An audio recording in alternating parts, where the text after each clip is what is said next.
Alright guys, so I'm sorry I haven't made a video in a while, but a while ago I bought these clutch springs for this Honda CB650, which is my first street bike, and I've been dealing with the clutch slipping for a while because it makes more power than stock and the springs just wear out over time.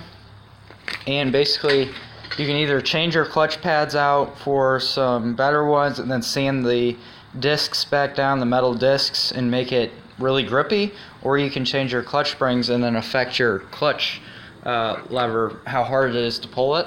But since I'm going to be upgrading to an R1 soon, I am going to just deal with the clutch springs, because whoever's getting this bike is probably somebody that doesn't really care about the clutch lever being hard, because it is not like a giant cruiser like that. So basically I'm going to start by taking off this cover right here, and then we'll see what's inside of there. It appears that I have to pull this foot peg off, which involves taking this long bolt out just to get to that 8mm back there. Alright, so I pulled out the dipstick and the clutch cable just by loosening up the clutch nuts and sliding it out of that little hole in the side of the bracket there. So now the clutch cable's loose, and then it looks like this just slides right on out of here, and now the clutch cable is completely disconnected. And then what I'm going to do is I'm going to just lightly tap it with the rubber mallet to get the gasket loose and then pull it off. That actually took quite an aggressive beating to get it off, but here it is off. And I'm just gonna sneak it out, and yeah, the gasket looks like it's in one piece, so I don't think I'm gonna have to do any kind of scraping on the doodad in there. But yeah, here's the clutch springs that I'm going to be replacing. So I'm gonna go ahead and set this over here in a safe place and get to that later. And then I'm going to take these 4 bolts off of here, and I'm pretty sure that's how you do the clutch springs, because I don't think that this bike is built to where you have to have a clutch spring compressor tool, but I might be mistaken. And it looks like I've ran into a little bit of a problem, and the problem is that, as you can see, these, I'm applying the same amount of force here. So this is the original one that was in there, and then this one almost goes all the way down.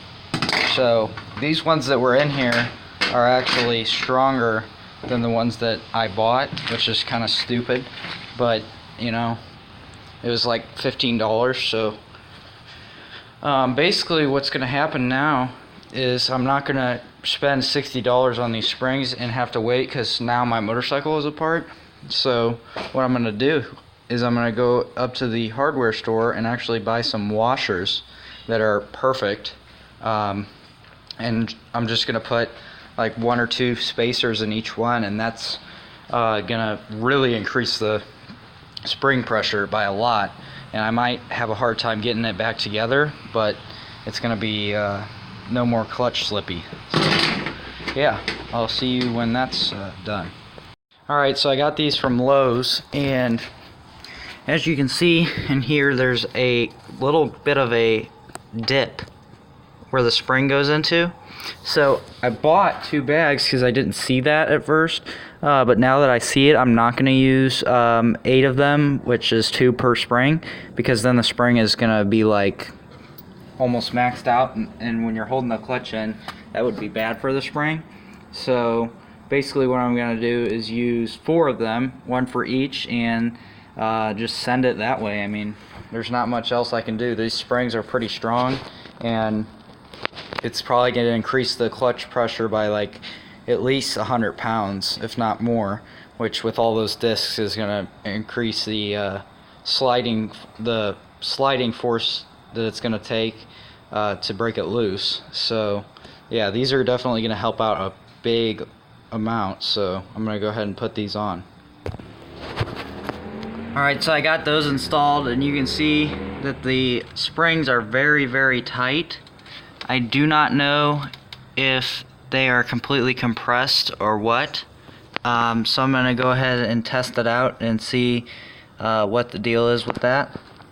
So basically what I did here was, my phone ended up dying, but I put the washers on this side of the spring, that way, and it wouldn't clamp down all the way, nor could I use the clutch. But I have the washers on the outside of the spring now, which adds that little bit of a crevice that I showed earlier to it, plus that washer, so it's just one washer thickness instead of like two. And I have two of them in there right now, and it feels like basically one of the springs, or all four of them, I mean. It feels like it was before with just two of them, so I'm going to put the other two back in. This was just for a test, and I think that it's going to work out.